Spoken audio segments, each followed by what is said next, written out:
on the bottom of your screens. I'll be glad to sample some of them before wrapping up New Dawn this morning. We now do a recap of the 61st Jamhuri Day celebrations that were marked at the Uhuru Gardens, where President William Ruto painted a very enticing picture of the country's economy, which he says immensely grown.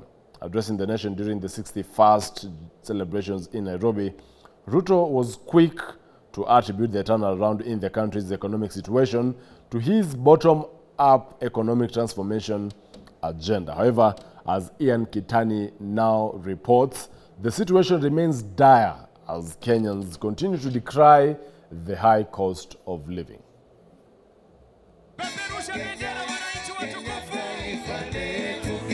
It is during the Jamhuri celebrations that President William Ruto picked from where he left during the State of the Nation address 3 weeks ago.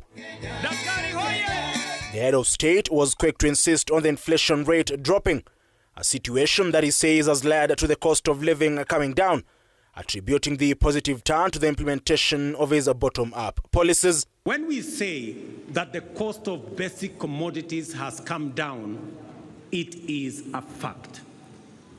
When we say that inflation has come down, it is a fact. Despite the multiple challenges and crises we have had to grapple with, we have succeeded in keeping our commitments, taking steady steps towards our aspirations, and moving our nation closer to its destiny. The results and positive impact of our collective pursuit of fundamental economic change can no longer be wished away. However, his sentiments do not align with a number of Kenyans who feel there is nothing to celebrate. Kama tu kweli uchumi wa Kenya uko down. Uchumi kwanza tu kitu ya kwanza. Hata ukiangalia hapa Kisumu penye inafaa hiyo sherehe ikue, hakuna hata watu. Sasa wewe utaenda kwa kiwanja na njaa. Bei ya unga alikuwa anasema ni sijui ni 100. Bei ya unga sasa inaelekea 200. Mheshimiwa Ruto, tusaidie, wacha maneno ya sherehe. Despite National Treasury CS John Mbadi last month attributing the inflation rate not being felt to pending bills and a high rate of unemployment, the head of state in his speech claimed that his administration had created 1 million jobs across various sectors in the last 2 years. Affordable housing strategic pillar of our bottom-up economic transformation agenda has so far created 200,000 jobs. This December, we are hiring an additional 20,000 teachers, while our rejuvenated micro, small and medium enterprise sector has generated 840,000 jobs this year. Amid questions over the kind of jobs Kenyans are engaged in abroad from the government-led bilateral agreements with foreign countries, Ruto hinted at plans to secure opportunities for at least 2 million Kenyans. This dream, however, faces an uphill task, with Kenyans calling on the head of state to prioritize job creation in the country rather than abroad. Since September 2022, more than 243,000 Kenyans have secured international job opportunities. We project to connect up to 2 million Kenyans with jobs abroad once this exercise is completed. Serikali kwanza ianze hapa. Iwache kutuambia sijui kuenda Gulf, kuenda Canada, waanze hapa. Umesomea kitu kama civil engineering. Wakati unatumwa Qatar na Saudi Arabia, unaenda kuwa watchman. So, ilikuwa haja gani kupoteza miaka 2, miaka 3 kusomea mambo ya technical skills, ukishamalizia unaambiwa uende Qatar, mara Saudi Arabia, ukue house girl? Mimi sitaki kwenda ng'ambo. Mimi kwa maoni yangu, mimi kazi nafanya hapa Kenya. With agriculture being the backbone to the country's economy, Ruto boasted over increased production, which has led to each family being able to fend for themselves. Despite this not being the true picture on the ground, his sentiments by a section of Kenyans are anything to go by. There is no doubt that this agricultural transformation is the direct result of our strategic decisions to shift public resources from consumption subsidies to support productivity. We are building a food-secure Kenya where every family can afford and access a meal. Ian Kitani, K24 TV, Nairobi. Now, President William Ruto has expressed his gratitude to former President Uhuru Kenyatta and former Azimio principal Raila Odinga for heeding his call to set aside political differences in the interest of the nation. At the same time, Deputy President Kithure Kindiki and Nairobi Governor Johnson Sakaja have praised the president's bold move, describing it as a pivotal step towards fostering national growth and unity. President William Ruto, who led the Jamhuri Day celebrations at Uhuru Gardens in Nairobi, expressed his gratitude to former President Uhuru Kenyatta and former Azimio leader Raila Odinga, despite not being accompanied by his newly reconciled allies, who were once his most formidable political opponents. Ruto emphasized his appreciation for the roles in fostering unity and progress. I am grateful to distinguished patriots who have demonstrated outstanding leadership across the political aisle for the spirit of goodwill in which we have engaged to address critical national issues, including resolving the inclusivity challenge by formulating the broad-based government. The head of state refers the move to resolve the political differences with the two leaders accelerates the realization of the Kenya we all want. I also appreciate the good wishes, encouragement, and support from leaders with whom I continue to discuss matters of importance to our nation. I am persuaded that together we can achieve much more and much sooner for Kenya, and that the future of our dreams is now within sight. During his first Jamhuri Day celebrations address since the removal of Rigathi Gachagua, Deputy President Kithure Kindiki commended President Ruto for bridging the divides that previously existed with Uhuru Kenyatta and Raila Odinga. We applaud you for realizing that Kenya's progress will be faster if the country is united. We applaud you for reaching out to the former Prime Minister for the establishment of the broad-based government, and we thank you for reaching out to the former President, Uhuru Kenyatta, and making sure that going forward, all of us, every stakeholder, is on the table as we decide the destiny of our country. Nairobi Governor Johnson Sakaja echoed similar sentiments, both exuding confidence in a realization of a growing country. I want to thank you for reaching out and reaching across the political aisle and the political divide in your efforts in uniting our country. The decision to involve former President Kenyatta in government matters has surprised many, sparking speculation of potential shifts in leadership. Some fear that individuals who publicly disrespected Kenyatta could face consequences, including losing key positions in parliament or the cabinet, as part of the ongoing political restructuring. It is now a matter of wait and see on which allies of the former President Uhuru Kenyatta that will be picked to join the broad-based government.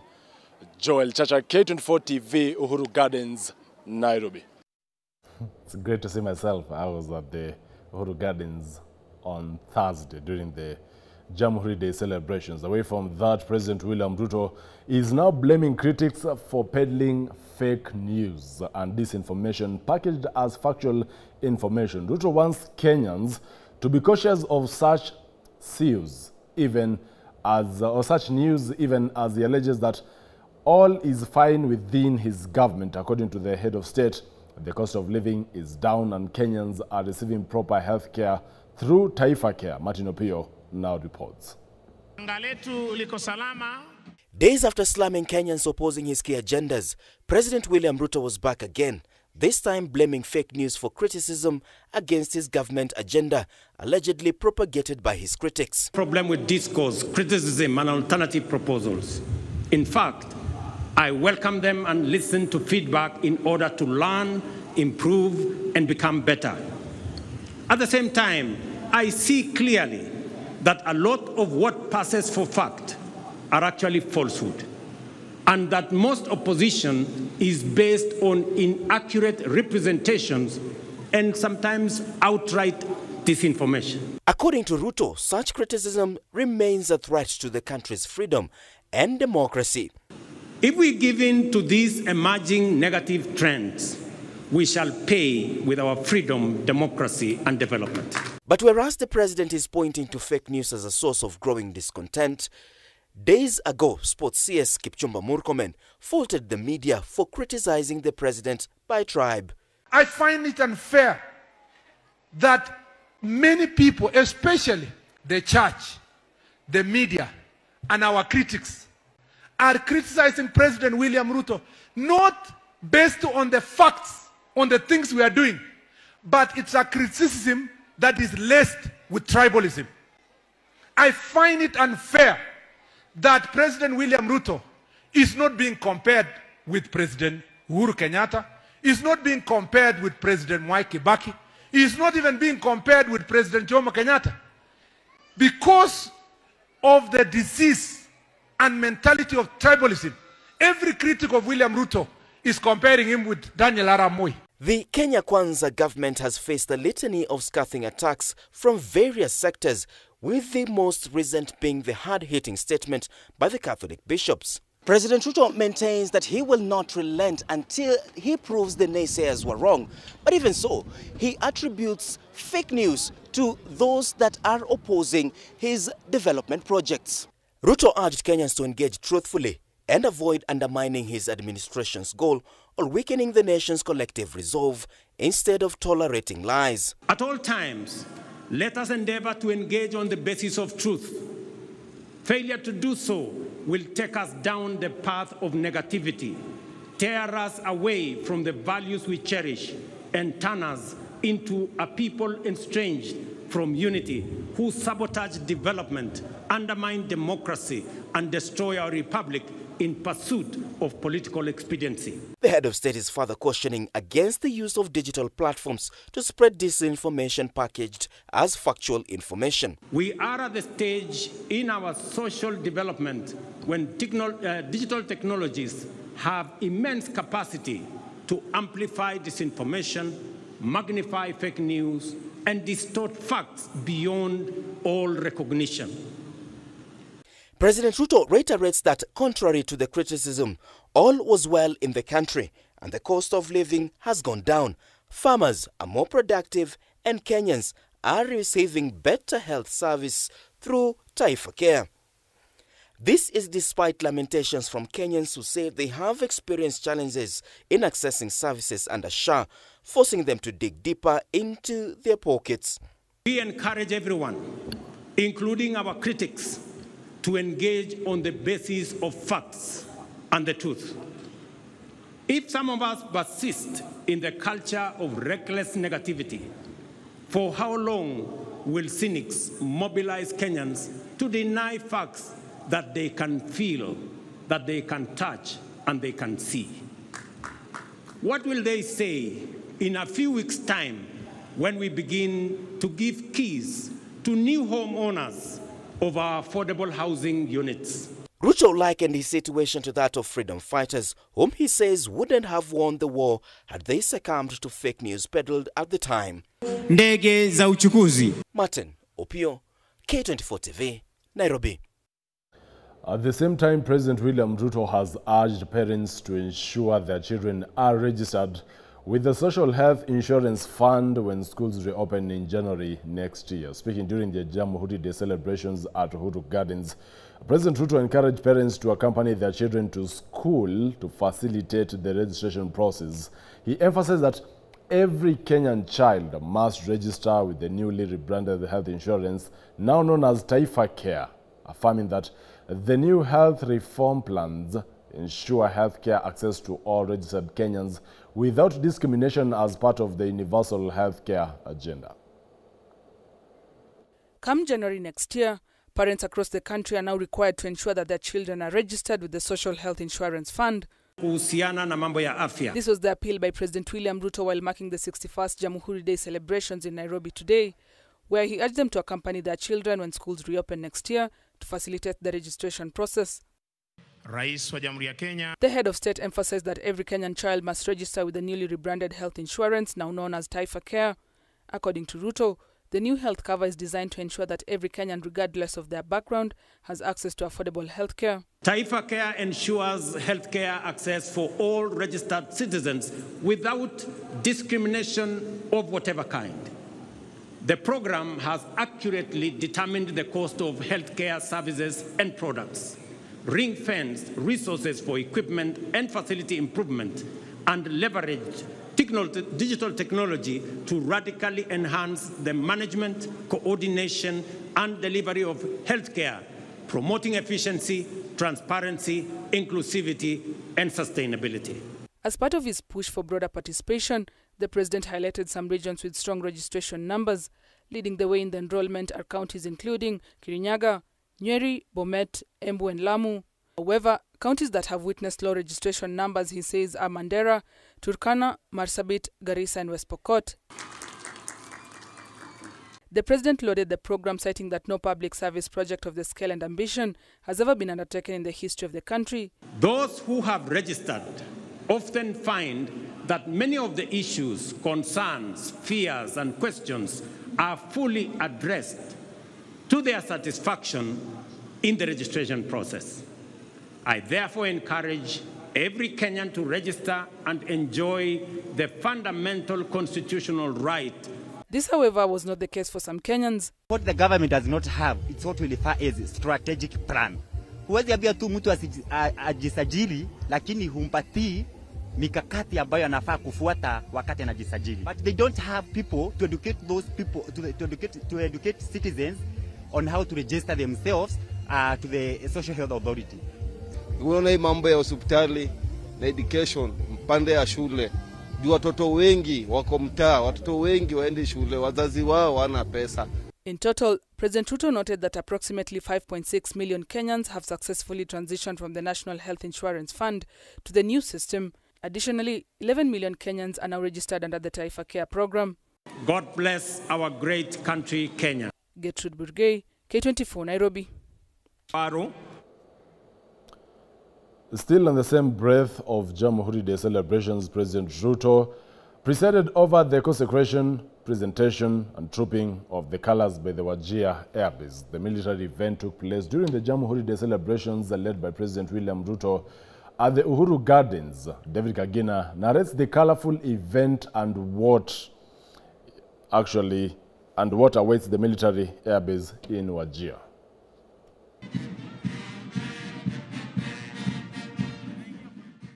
Early Thursday, on the morning of the commemoration of the 61st Jamhuri Day celebrations at the Uhuru Garden Museum and National Monument, the stage was set for the grand spectacle of the Trooping of the Colors parade by Wajir Air Base. The ceremony began with the president inspecting a guard of honor mounted by the Kenya Defence Forces, including the Kenya Army, the Kenya Air Force and the Kenya Navy, accompanied by the KDF band. That was followed by the blessing of the Wajir Air Base colors by the men of cloth who took turns in conducting prayers. Protect them as they discharge their duties. The head of state then had the honor of officially handing over the flag with both the presidential and regimental colors. Na kupeana heshima yake kwa bendera hii. The colors symbolize the spirit of the regiment, bearing the battle honors and the badges granted in recognition of gallant deeds performed by its troops. They are highly revered and carefully guarded by the unit. The honor of the trooping of the color is a very significant ceremony done by infantry units whereby they are handed both presidential and regiment colors for the first time, a practice also referred to as the consecration and presentation of colors. The trooping of the color in military tradition is symbolic as it shows the trust which has been placed on a specific unit to execute its mandate in the defense of the country. It involves a strict drill for marching in and out and handling the colors, which on normal occasions are kept under lock and key and only removed occasionally for ceremonial displays, as the loss could lead to the disbursement. It involves a strict drill for marching in and out and handling the colors of flags, which on normal occasions are kept under lock and key and only removed occasionally for ceremonial displays, as the loss could lead to the disbandment of the unit or base. The event was the base's final milestone of formation by receiving its presidential and regimental colors from the head of state. The Wajir Air Base is a forward operating base for the Kenya Air Force's Rapid Development Squadron, a special forces unit within the Kenya Defence Forces. Over the years, the Wajir Air Base has performed many crucial operations. It serves as a key logistical and operational base for the Kenya Defence Forces, providing air support, intelligence and operational capabilities for various military campaigns, peacekeeping operations and counter-terrorism efforts, particularly in northeastern Kenya and Somalia. While many of the operations are sensitive and classified, its role in Operation Linda Nchi, AMISOM and border security highlights its strategic importance in regional and national security efforts. The trooping of the colors at Wajir Air Base symbolizes loyalty, sacrifice and national pride. It's a reminder of both the heritage of Kenya Defence Forces and the critical roles bases like Wajir play in national and regional security.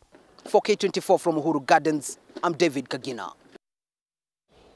Well, that story by David Kagina brings us to a short commercial break. When we come back with my guest in studio once again, Ruth Kinyanjui, economist, Rachel Omolo, governance expert, and Honorable James Gyoku, the chair of the Trade Committee of the National Assembly. We'll be reviewing how the week has been like. Keep the conversation going.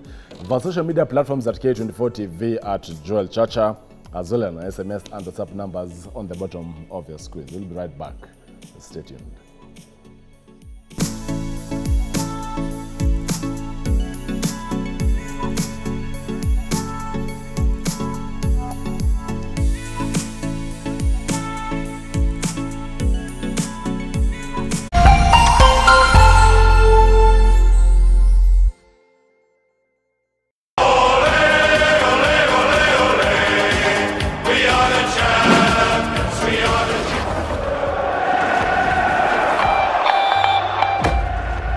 Catch every thrilling moment of the English Premier League.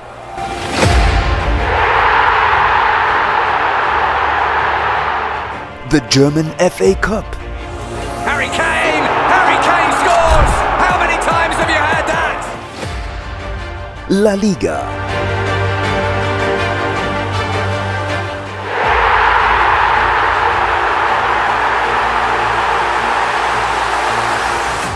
Serie A. Marcus Thuram! What a start to life in the Milan derby! And all Manchester City games. He goes and Stones and Haaland! Live on K24. This season, K24 is your playground for champions. Don't miss out. Tune in and watch the best football from around the world on Maskani ya Machampe live on K24. Game ni 90 lakini ball ni 24/7 hapa K24.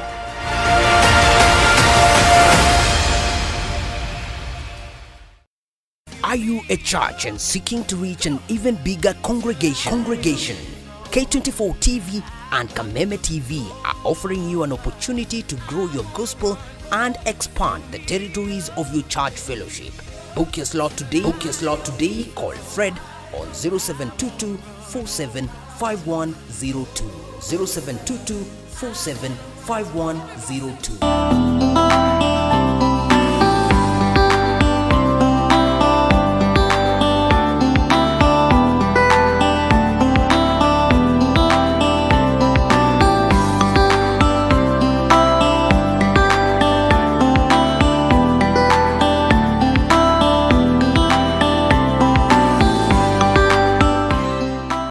Have you watched K24?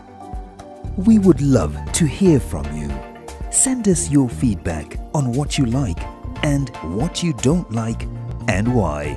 You can use any platform to reach us. We can be reached on Facebook, Twitter, and WhatsApp.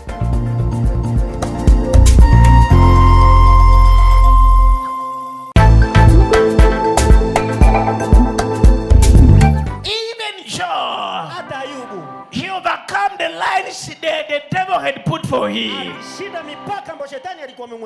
entered the next level. Today, I prophesy. Just like Job. Just like Job. God bless his life. Yeah. He received double. Today, you are crossing that suffering, crossing that sickness, crossing that failure, that poverty, joblessness. You are entering your next level. Double.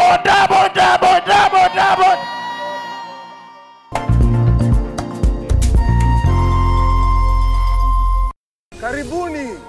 Hii ndio base ya the best local entertainment. Sitakubali ukalie kiti cha umiliki katika kampuni ya mume wangu.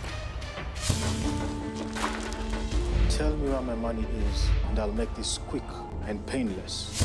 You don't know what they do to girls like you. I think it's a bit unfair. Nakujua vizuri sana. Na najua mdosi wangu vizuri sana. Hauwezi akakuandika kazi.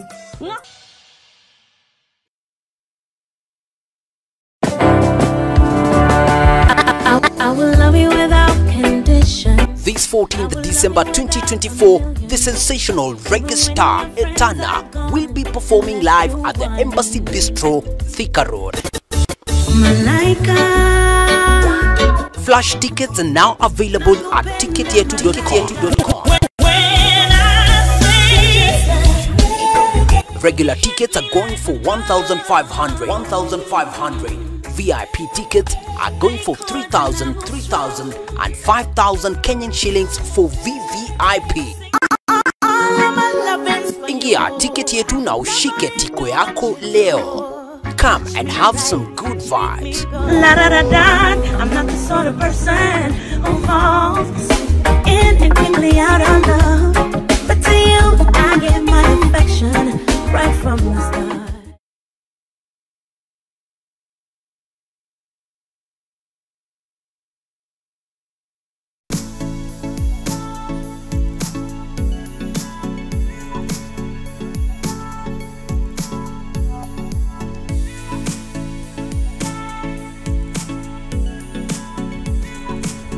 Welcome back. I'm glad you're still watching K24's New Dawn. My name is Joel Chacha in studio. I'm already joined by Rachel Lomolo.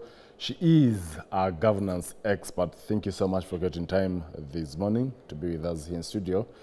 Shortly, I'll be joined by Honorable James Gyakuya, the chair of the Trade Committee of the National Assembly, and as well as Ruth Kinyanjui, an economist. But before getting to that, we focus on this story where Odinga is preparing for the Mjadala Africa Leadership Debate. Now, today, on Friday 13th in Addis Ababa, Ethiopia, a high-stakes debate will unfold on live television screens across Africa.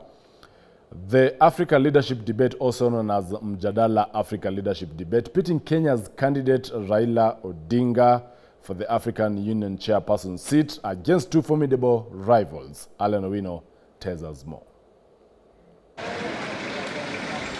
The 2024 edition of the Mjadala Africa Debate is set for the 13th of December 2024 at the African Union headquarters in Addis Ababa, Ethiopia. With the current Commission's term coming to an end in February 2025, the debate aims to engage the candidates vying for the position in a meaningful dialogue about the future direction and work of the African Union, with the candidates sharing their visions and proposals for pressing issues.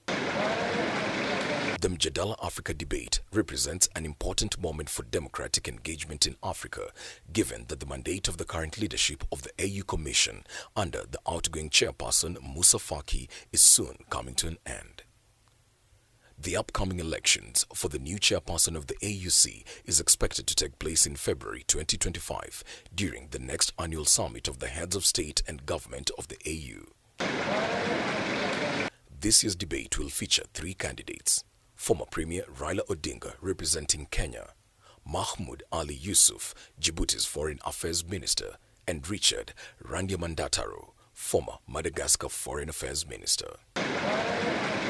To ensure that all African citizens can watch the proceedings, the Information and Communication Directorate of the AU has made arrangements for all the public broadcasters of the 55 AU member states to carry the live broadcasts from 1600 to 1800 GMT. The debate will also be available on the AU's website in all 6 languages, including the Union's YouTube, Facebook and X channels. The debate will feature a panel of candidates who will respond to questions posed by 2 moderators, one in English and one in French. They will also answer a few questions from online participants of the debate. This interactive format is designed to encourage transparency and foster direct engagement between candidates and the African people. Each candidate will have the opportunity to present their vision and elaborate on their policy proposals. Alan Owino for K24. Well, we review now what's on our dailies, beginning with our very own publication here at MediaMax, which actually is green. That is the People Daily. You can actually get the e-paper on epaper.peopledaily.digital. This morning, splashes of Ruto tells of critics. President deploys the national celebrations speech to defend his record and accuses detractors of spreading falsehood and distortions. The story on page 3, 4, 5 and 6. But before getting to that, still on the same cover page of the People Daily, there's the top side, where Raila to face off with opponents in a live debate. That is on page 8 of the People Daily, just to peruse what it entails. On page 8 of the People Daily, defining moment for Raila in AU chair quest. The former Prime Minister Raila Odinga is set to face off with his opponents this evening in a live debate in Addis Ababa in the countdown for the election of the chairmanship of the African Union Commission. The Mjadala Africa Leadership Debate will take place at the African Union headquarters in Addis Ababa from 7 p.m. to 9 p.m. That is the East Africa time, or African time. The event is scheduled to bring together 3 key contenders for the prestigious position of AUC chairperson. That is Raila Odinga, our very own from Kenya, Mahmoud Ali Yusuf of Djibouti, and Richard from Madagascar. Rachel, today is Baba's fate. Not really the main fate, but at least it will have set a stage of whether he's likely to win or not win. How will it be for him, considering in Kenya he failed to attend presidential debates previously? Maybe that would have sharpened his debating skills. Morning, Shasha, and thank you for having me this morning. I really don't think if, because Baba missed out, he lost on anything if you were to refer to his speech or oratory skills or anything like that. But mainly for the debate we are yet to see today in the evening is just to showcase and prove to the continent that he is able to take up the task, and that he has a very good agenda for the continent. It's basically about what policies are you bringing forth. Having been a Pan-Africanist, Baba is someone whom we've seen even chaired the infrastructural, I think, committee within the AU. So his work follows him, and it's not about how he speaks or how well he's going to articulate the issues, but is he ready for it? Is he going to give us what we are looking for? Is it going to restore hope in the continent in the aspect of what are you doing about the security issues that we are seeing? What are you talking about the infrastructure? Yes, you've been in that docket, but what is new in it? Are we going to see more of continental trade, intercountry trades, or are you going just to have the very same issues that we've had even the current chair talk about? So it's more to do with the policies that our premier is going to put across for the continent to listen to, vis-a-vis what other policies these other people are coming up with. So it's really not about his oratory skills, but more to do with the policies that he's going to bring forth. You know, Mahmoud Ali Yusuf from Djibouti is seen as his main rival, and he will present his policy frameworks, and specifically for Yusuf, that is Djibouti's foreign minister, who has been an advocate for Africa's role in global diplomacy and development, and similar to that of Madagascar, that is the former finance minister, who is expected to highlight economic development as a cornerstone of his agenda. What should Raila really peg as his agenda for Africa? The main issue for Africa really, as at now, we are talking about the security, peace of our nation. We are seeing we have issues in the Central Africa, Somali had issues, Southern Sudan have issues. So that's one of the main key, I think, agenda for any candidate. Secondly, and importantly, as you've said, economic development of the country. What is it that you're going to talk about that would spur economic growth within the continent? So, and again, how are we going to relate with other nations? So, key on his plate should be really the security, economic development, which is going to talk about regional trade, is going to talk about infrastructural development, because again, if those things are not addressed, then there's no way the economy will actually grow. If we cannot talk about non-tariff barriers, we know in Africa, for example, we have an issue. If you want to just visit like 2 or 3 countries, you probably would need as a Kenyan to get those 4 or 5 visas. So those non-tariff barriers which are hindering trade, those are the things that people want to hear. What are you going to talk about them? Are we going to see a new chair who is going to spur growth by removing some of these non-tariff barriers? Are we going to see a chair of the 3 who is going to bring more to do with security issues about our countries? We've seen how countries relate with countries which are at war. We know we have an issue as it is. The other day we were talking about Central Republic, where we had hosted one of the leaders from there, and it brought a lot of issues. So I think Baba should be keen on addressing the issues which are pertinent to the continent, regional trade, infrastructural development, some of these laws or tariffs that are barring trade regionally, and also the peace of the region is also key on the agenda, yes. But again, you mentioned something about Yusuf, the Djibouti candidate. Apart from just the agenda or the policies that the candidates would want to speak about, we also know from how the elections have been conducted before that there are these conglomerates where we have the Anglophones, we have the Francophones, we have even at times when they do a religious kind of caucus in the voting pattern. So that again is something we need to be very, very keen on, because given Djibouti as a Francophone nation, then we tend to see they have more numbers than us. But then I know Baba has done a lot of shuffle diplomacy and is going to so many of these countries, and I want to believe his work regionally and even internationally in peace mediation, in development, speaks for itself, and probably we are yet to see some of these countries supporting Baba despite them being Francophones. There's the whole issue of funding Raila Odinga's campaigns, on whether that should be his own finances or you know, from the exchequer, that is taxpayers' money. And already there's a court case that has been lodged, of course, just trying to challenge the government of Kenya from not funding these, first because it was not budgeted for, and at the same time maybe there was no public participation, much as Raila Odinga is from Kenya.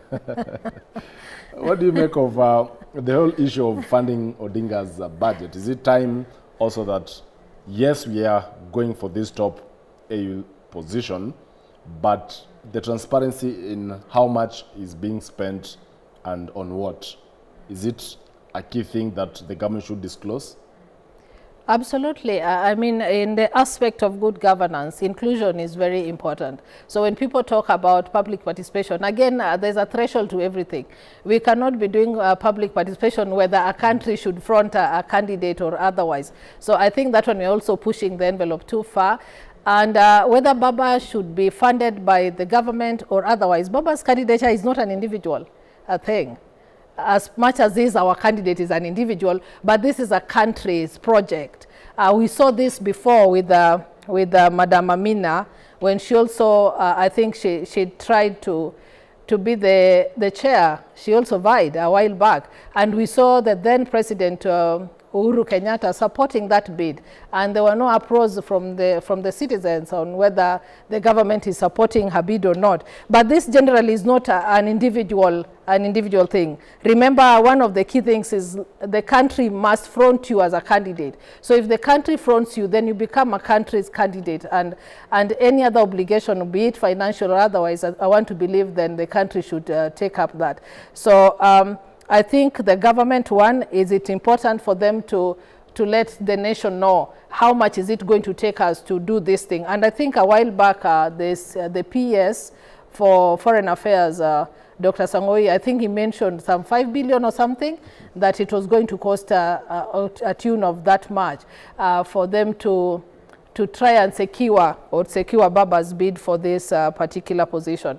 So yes, it's a government thing, and yes, not everything falls under inclusion where we have to go through public participation for a nod for it to happen, but by merely informing the nation that we have a candidate, I think it's something that we should be happy about. So the court case about whether Baba should be funded or not, in my view, holds nothing, because we don't need to give an okay in everything for the government to spend. Now, the former minister, that is Amina Mohamed, used 500 million Kenya shillings while seeking the same position, and Raila Odinga, according to sources, will spend a total of 5 billion Kenya shillings. This is 10 times more.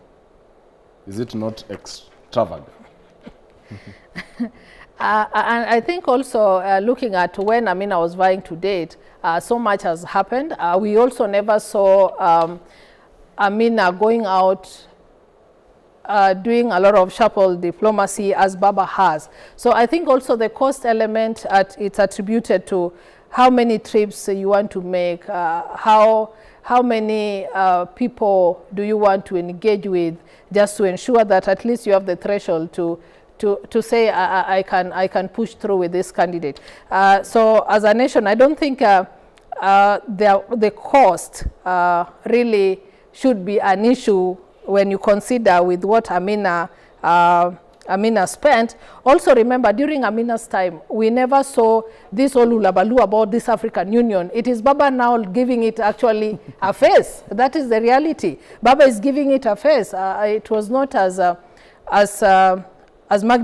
magnetic as what we are seeing now. So what I would say is that the cost, yes, could be more, almost 10 or so times what Amina spent. But again, as we speak today, we can almost be sure Baba stand a good chance. Whereas if we were to talk about the same thing during Amina's time, we never saw her even engage with many leaders as Baba has done. And that is a very costly affair. Remember, Baba is not traveling alone. I mean, there are a lot of logistical expenses that goes with it. So I think so far, so good. But yes, it is important that the government let people know this is the amount you're going to spend in this particular venture. And we are hopeful that when Baba clinches this is the impact that this is going to bring to our nation. Well, hopefully Baba, that is Raila Odinga, gets to clinch that position, or else it will translate to Kenya losing 5 billion Kenya shillings. Not again. I wouldn't look at it like that. You know, Baba having been there has also put Kenya. Do you have any other position that taxpayers fund for someone to get or not get? It's more of a gamble. Really, there may not be, but if it is a continental position, I want to believe it will only give Kenya a name, and therefore the government can only support such. Yeah. And now we are joined by Honorable James Gakuya, Embakasi North Member of Parliament and the Chair of the Trade Committee of the National Assembly. Thank you so much for getting time, Mheshimiwa, this morning. We're focusing on Raila's AUC bid. Today there will be a live interview or debate that is from 7 p.m. to 9 p.m. in Addis Ababa. And the whole issue of who should fund this campaign. 5 billion Kenya shillings will be used, according to sources, in, of course, funding Raila's AUC bid, the campaigns basically, compared to 500 million that was used by Amina Mohamed. It is too much, and the preparedness of Raila Odinga, are you hopeful that he will clinch that position? Thank you, Joe. Allow me to salute you as wherever they are. I just want to apologize. I went to upcountry, and I wasn't expecting that there would be a snail traffic this morning. It's okay. But I wanted to find that Nairobi is upcountry and back immediately. And coming to the concern of Bamba's AU contest, what I would like to say, one is that a contest is a contest like any other. And once you are ambitious for a position, what you need to do first is to lay your groundwork. Make sure that, in fact, you are not a dependent of anybody, but you are the master of your own strategy. I don't know why Baba is too much hanging on Ruto to create this particular position. The government? No, I would say Ruto, because it seems that there was a certain agreement between Bamba and William, and at one time we found them somewhere owing our neighboring president of Uganda, Museveni, when they were on a cattle grazing area.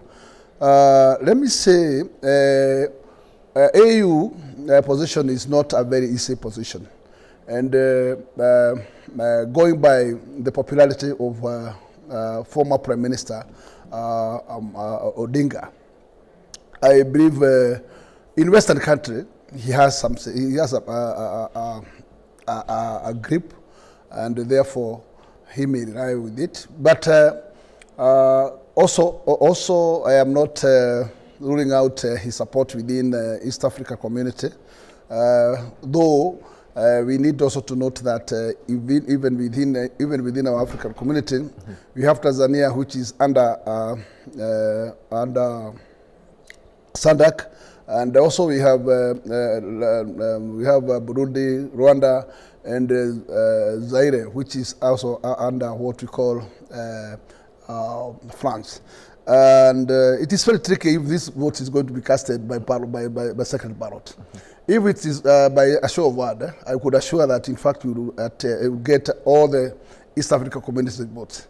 But if it's a second ballot, it will be very tricky.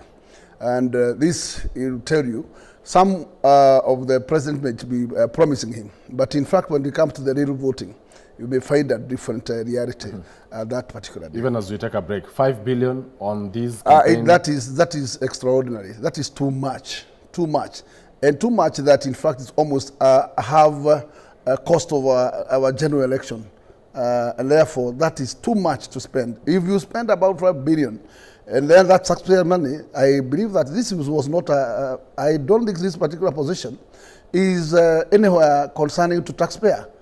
Yeah, because as much as it may have some help to the nation, I believe a president, when you come to contest, you depend on your own.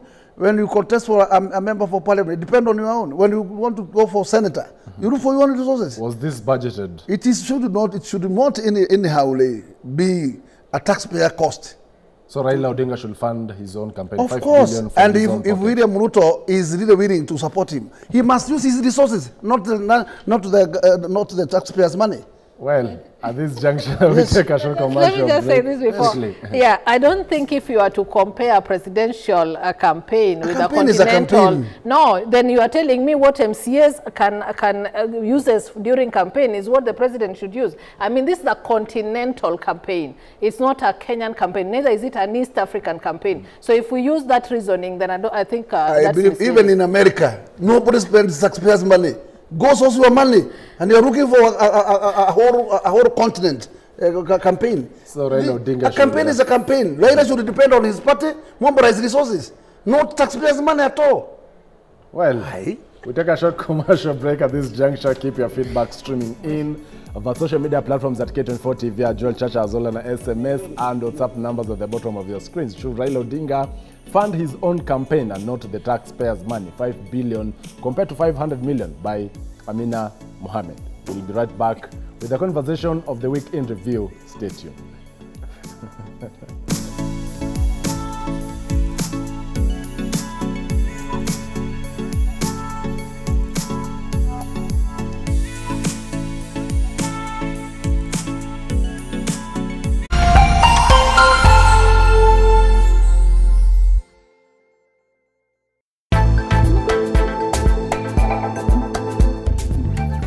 We interrupt this program to bring you some breaking news.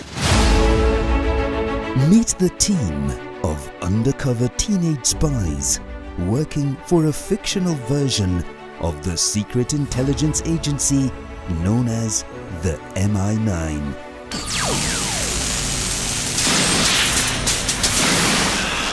This keeps happening! They had to strike a balance between school life and their job as secret agents. First day back at school and we're gonna be late. Shh. MI High. Every Saturday from 10 a.m.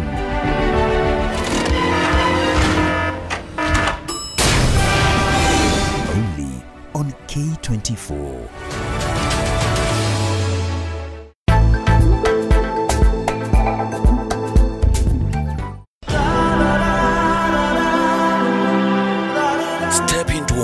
Of emotions, relationships. Kumbe mama, ulikuwa unafikiria kuolewa tena? Yaani unijali hata kidogo, wewe ni mbaya. Dilemmas and complexities of life. Mwanamke hamhitaji mwanaume ili aweze kuwa na furaha. Love. Vedika, kiukweli mimi nakupenda sana wewe. Betrayal. Mimi nilikupa kila kitu ambacho wewe ulikuwa unakihitaji. Lakini leo umeamua kunidanganya na kuusaliti uaminifu wangu. And secrets. Tafadhali usimwambie Sahil kuhusu hili. Get ready for an emotional roller coaster ride filled with drama. Sahil wangu yuko wapi? Nataka uniambie Sahil yuko wapi? Siyafanya chochote kile Sahil jamani. Passion. And unforgettable moments. Don't miss Aapke Ajanase every Tuesdays to Fridays on your favorite TV station, K24. Have you watched K24? We would love to hear from you. Send us your feedback on what you like and what you don't like and why. You can use any platform to reach us. We can be reached on Facebook, Twitter, and WhatsApp.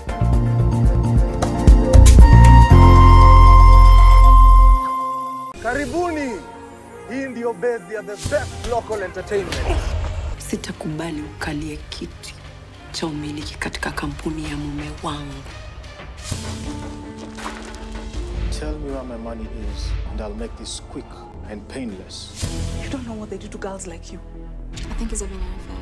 Nakujua vizuri sana. Na najua mdosi wangu vizuri sana. Hauwezi akakuandika kazi.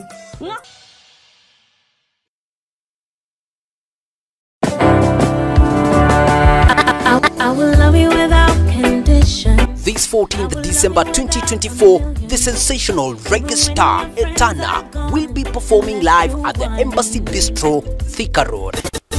Malaika. Flash tickets are now available at ticketyetu.com. Regular tickets are going for 1,500. 1,500. VIP tickets are going for 3,000, 3,000 and 5,000 Kenyan shillings for VVIP. Ingia tiketi yetu na ushike tiko yako leo. Come and have some good vibes. La da da da, I'm not the sort of person who falls in and quickly out of love. But to you, I give my affection right from the start. People Daily, Kenya's trusted newspaper, is making history as the first daily to go fully digital. By transitioning from print to the PD News app, we are delivering the same exceptional journalism you've relied on for years in a completely new way to experience it. It's news for today and the future. No paper, no waste. Just real-time updates and customizable stories. This is a leap towards innovation, sustainability, and a better experience for you, our reader. Download the PD app now on Play Store and App Store. People Daily. News that moves with you.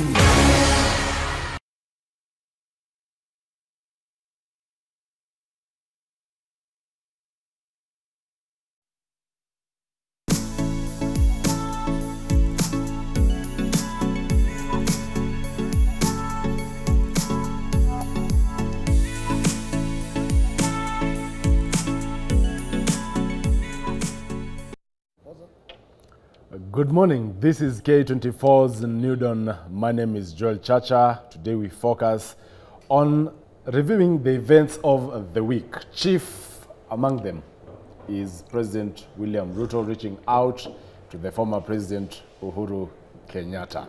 In studio, I'm joined by Rachel Omolo. She is a governance expert, seated right in the middle, and Honorable James Gakuya Mbakasi, North Member of Parliament and as well Chair of the Trade Committee of the National Assembly. Both of you seem to have had a memo on your dress code. And just to begin with you, Rachel. President Ruto in Ishaweri, photos emerged. Did it catch many out of... Perhaps they're not prepared for that. Did it, catch so many of his allies by surprise? Oh, of course, yes, but again, embracing other leaders is a good pull towards good leadership and a good direction for the nation.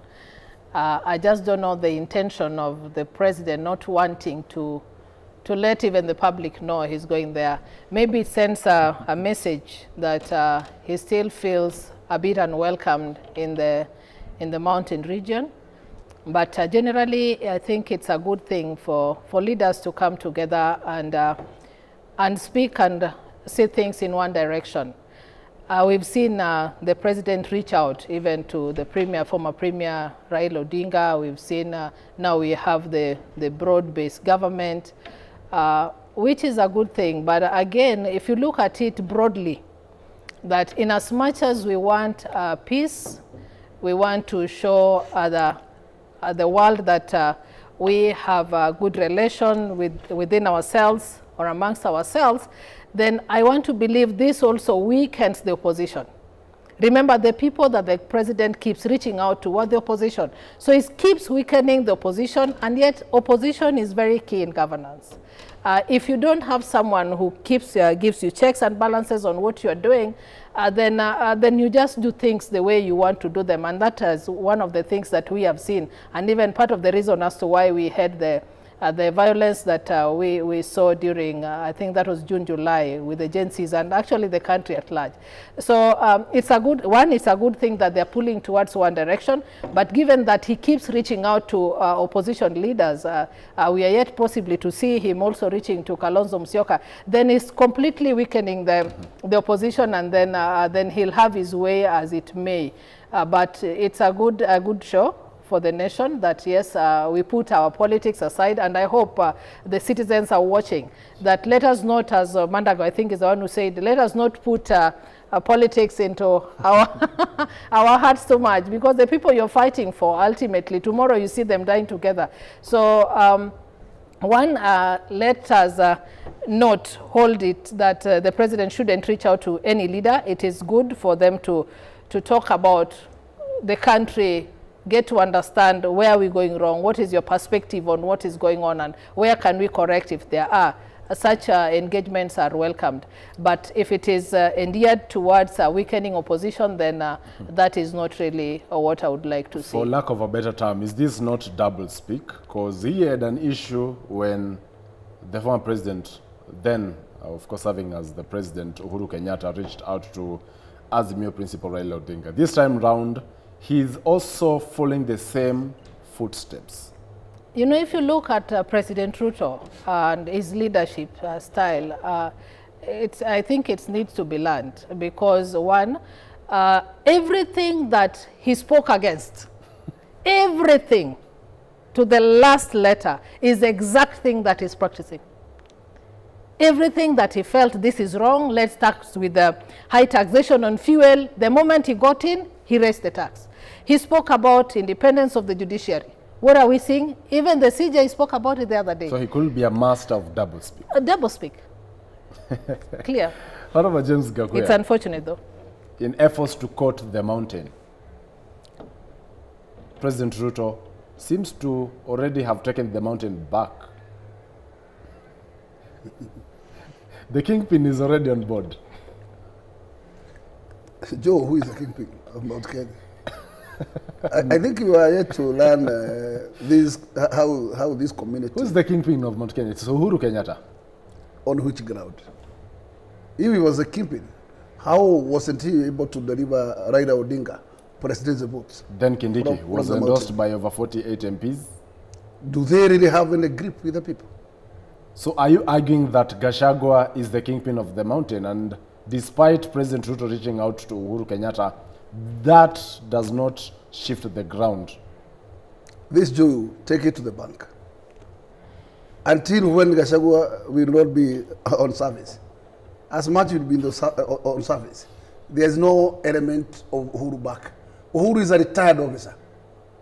And the community has forgotten about it. The community will retain his respect that he deserves. But for the purpose of speaking for the community moved on. And the results were in the last election.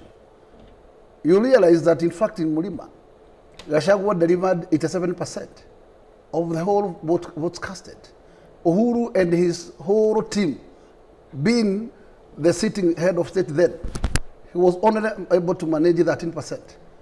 And today, the respect he's getting back to the mountain is not respect to deliver them to anywhere else, but to respect him as a retired president. And that respect will the reception of that move by the Deputy President Kithure Kindiki, he hailed the bold move by the president. Could Gachagua have been the hindrance? One thing I would tell you, the visit of the head of state to Gatundu put mountain to various number of interpretations. One, there was a big silence of the former president Uhuru Muigai Kenyatta during the purge of Gachagua. And there was an indication that in Boston, the former president met with former prime minister and the head of state. And what they cooked there, we never know. But from that particular meeting, the goose was cooked. And therefore, we believe as Mountain that Uhuru Muigai Kenyatta was part of the purge of Gachagua. And this is clearly to ruin him any chance to become a kingmaker or a spokesman of the community. Then it means the royal families are taking it wrong. And that is not the way. Because it is the people who vote, not those royal families. What I would say is that community of Mount Kenya has given Jomo Kenyatta family the respect they deserve. They have served 2 terms. The father has served his own, and the son has served. They should leave Mountain to decide. But the Mountain is not ready to listen to anything that may crop up from that family. If that family believes that, in fact, unless they dictate or direct, that's only when one can emerge. Honorable Gakuya, one would ask, if at all the former President Uhuru Kenyatta is inconsequential to the politics of the mountain, why did Gachagua look for him during his ouster process? One, I would tell you, he never looked for him. He never looked for him. Only what Gachagua said, if there was anything, any castigation that was done during the campaign time, he apologized for that. But he never looked for Uhuru. He never looked for Uhuru in the whole purge. Never. Yes. Well, and if Uhuru was any help to Gachagua's purge, then Uhuru still stands today to be the chairman of the Azimio. And it tells that whatever Raila does, or whatever Raila consultation with the incumbent president, Uhuru was aware. And if Uhuru was aware, then Uhuru was capable of advising Raila Odinga not to support the purge. But he never took that direction. That means what? He was looking for any mechanism that may slice Gachagua to pieces, so that he can still retain that power he thinks that he can.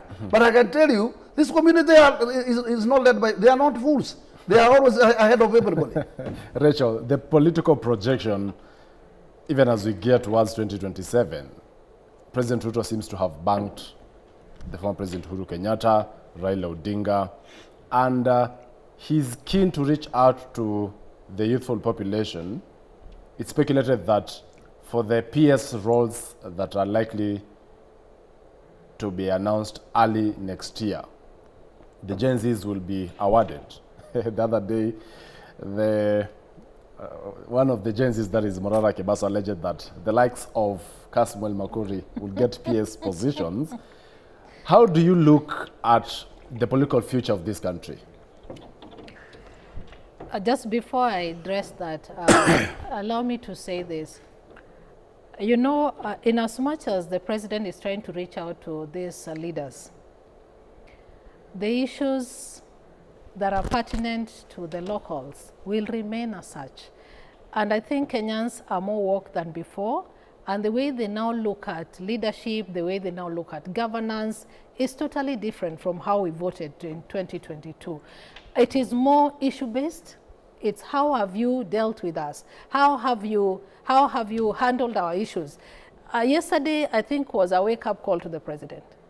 If he listened to the various forums where celebrations were held and the agitation from the members, I think it's very clear that in as much as we're okay, we look okay, we are not okay, and we are waiting for you. If you do not change the economic situation of this country, even if you were to bring, sorry to say this, even if you are to bring Jesus, he's not going to sanitize you enough, because we are the same Kenyans who are suffering. So if you tell us that inflation is 2.8 and we are not feeling it in our pockets, and you think by reaching out to the former president, then the mountain will now support you, they're saying, no, you've promised us enough and you've not delivered.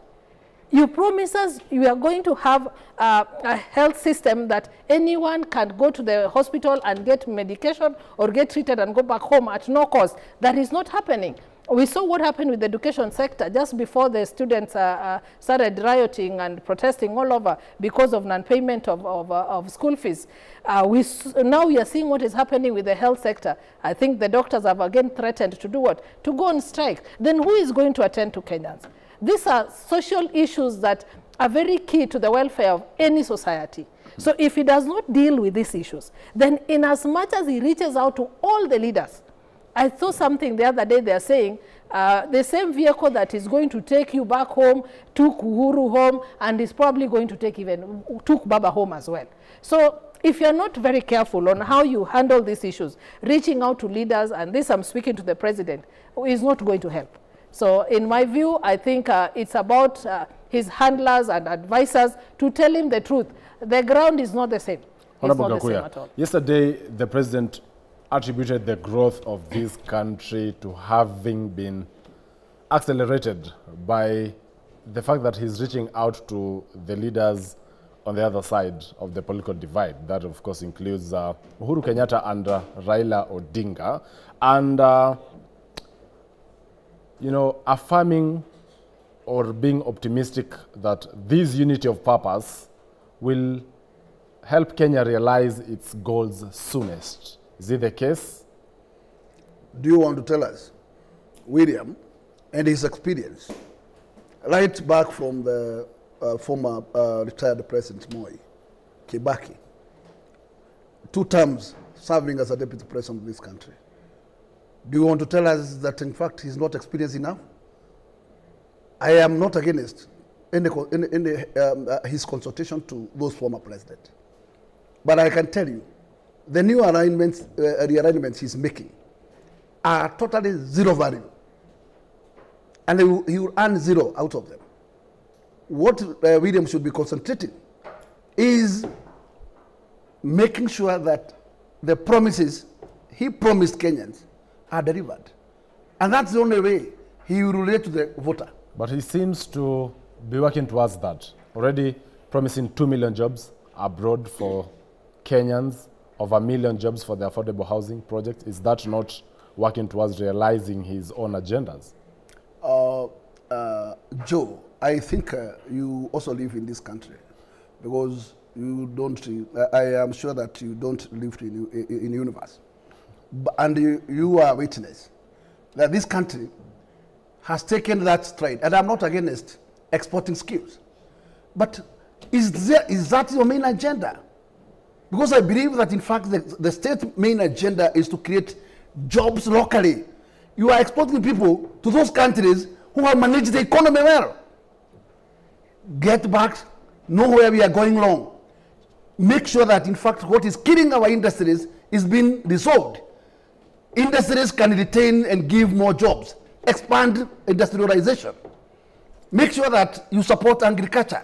Support those areas of concern that can be able to adopt jobs to our team. But even though you export 2 million, where are you going to take the rest? Where are you going to take the rest?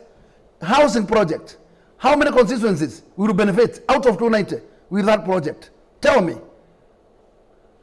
Maybe out of 290, 50 will benefit. Where do you take the rest of 200, of 300, of 200, of 250? Where do you take? Would you take them? What William should do? Bring back kazi kwa vijana, so that our vijana are not idle any longer. And that's a project that should come like yesterday. It is a dire need. We have idle people, idle young people, and that is Devil's workshop.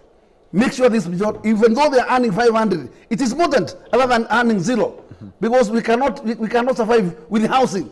And I can tell you for sure, housing, you're also killing the business of what we call real estate. Yes. It's not a priority at all. But and I cannot stand here to sell the houses. I mean, no. One thing, we have not even understanding the model.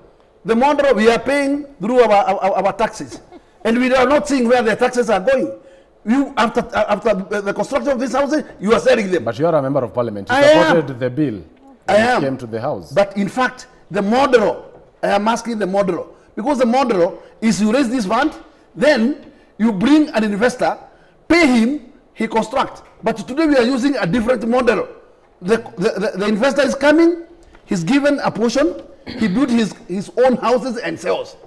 And then the other portion, the government takes it. Then where does our money go that we contribute to the kitty? Rachel, while President William Ruto is called to be accountable, he terms these as being sponsored by his critics with fake news, disinformation, misinformation. Probably what Honorable Gakuya has stated here, that the money that we are taxed does not even go to the affordable housing project. It's the developers. Joe, you have seen a company, an investor at Gara. Actually, he went to a joint venture. An investor comes with his money. How comes that you move to an investor to a joint leasing of a title, and then 80% is taken by the investor? What a deal is that? And the same investor takes the title to the bank and borrow. What a venture is that? Fake news. That's what President William Ruto says is driving the rage in this country. If then the investor is going with the collaterals to bank, where does our money go? Maybe it's the fake news that the president is talking about. I think, I don't think if there's fake any... news to blame in this case. Not really fake news. I think what the government is, they're worse than doing is that they're not transparent in the manner in which they are undertaking some of these initiatives. And when called to be accountable, then they feel like there's this information going out there, or people are against the projects that the government is taking. But largely, it's because they don't want to be very transparent in the manner in which they are doing some of these things. Truth is that something like affordable housing, there has been a lot of issues. Even at one point, even the court stopped it. So, and they pushed through that this particular one has to go on. But with the thought that it was going to create a lot of jobs for our youth.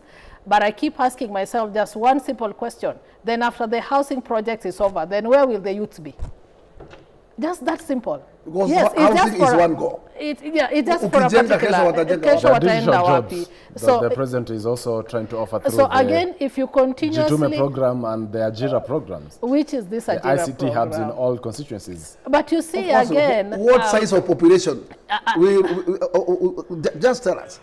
Out of the 70% jobless, how many do you think that will be able to benefit out of digital? You know, from here you are asking what next after the affordable housing. After the affordable housing. But can we ever construct enough houses for this country? Of course, we are living even now without the affordable houses. Are you not having a house? How many Kenyans are not having houses? Let us start from there. I mean, when you're telling me you're building affordable houses from my county, Siaya, and that is a local county where majority are largely in their homes, and you want to build 30,000 homes, whom are you targeting? A good example of an elephant project is in Nyeri, which was done by the former president in the name of affordable housing. Those are quite a number of units not occupied. So what does that tell you? So fake news is not to blame. How about evil spirits? Of course, there's no evil spirit where Christians are concerned. But I think the evil spirits here are the advisors to the president. Oh, really? Yes, because they're the ones who are not telling him the truth. That Mheshimiwa, His Excellency, this thing is not working for us. Let us just not be so short-sighted that we are offering solution today. He spoke about passionately about exporting labor. When you export your human capital as a nation, all the human resource, your best, you're going with the construction team and all that, and you keep saying, oh, the nurses are going. At the same time, the doctors are complaining in Kenya that we are understaffed. But the remittance helps this country's economy, 3.7% contribution to the GDP. So would you equate that to what developing our industries would give us? Can you really say that we are better off with the remittances as opposed to helping us have a good environment for investors to invest in Kenya, for us to have local jobs, for us to grow our own economy instead of exporting labor? Now our human capital, we put it in Kenya. Honorable Gakuya, in the self-assessment done by President Ruto on Jamhuri Day, he says for him things are working. For his critics, he believes it's either evil spirits or fake news driving the rage. One thing to do, yesterday, I saw you at that particular field where the event was taking place. And I also witnessed you taking views from direct from the public. And you had them directly saying they have no even Christmas in their pocket. It's true.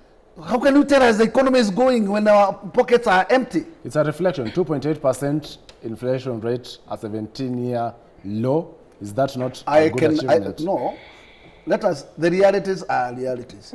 Nobody is against that. In fact, this country had a favorable weather for 2 years. And therefore, we have enough food. And by that first you, when we have no calamity or certain drought, then it tells you we are not expending extraordinary to that particular area. But that does not mean the pockets are full. The pockets are still empty. And I can ask you, yes, what I can say that the food can lower and it can be affordable. How can they be affordable if you don't have that 100 bob? If you don't have the 200 bob? Think how Kenyans can put money in their pocket. So, and the way to go that direction, make sure that there is no delays of payment avoid these what we call pending bills. In the whole republic, counted for 7 number. Nairobi has 120 billion pending bills. How do you think these Kenyans are surviving? So and these are local investors. The government has over 800 billion pending bill. If you support Kenyans to have money in their pocket, allow money to circulate. Money cannot circulate if you hold it. Release it to the owners of the resources. So pending bills here is the thorn in the flesh. At that juncture, we take a short commercial break. When we come back, we still be focusing on the topics, or the main topics of the week, including where the World Bank has now revised the economic growth from 5% to 4.7%, even as there is circulation of rice, contaminated rice with high aflatoxin, 2 million bags in the market. We'll be right back with that conversation. Stay tuned.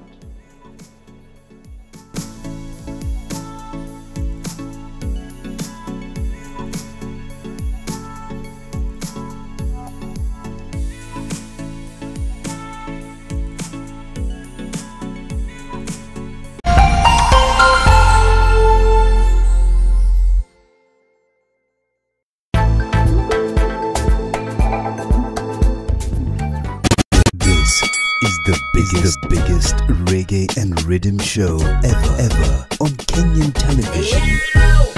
You have a ganja man and you wanna forget. Tell them nothing about Juggle with the reggae boys. Okay, you get the new clocks, the daddy. Freeze! When we dance, it's sweet. The talking master MC Full Stop. Ninja, rako shechukuliwa ikavunjwa kama mayai.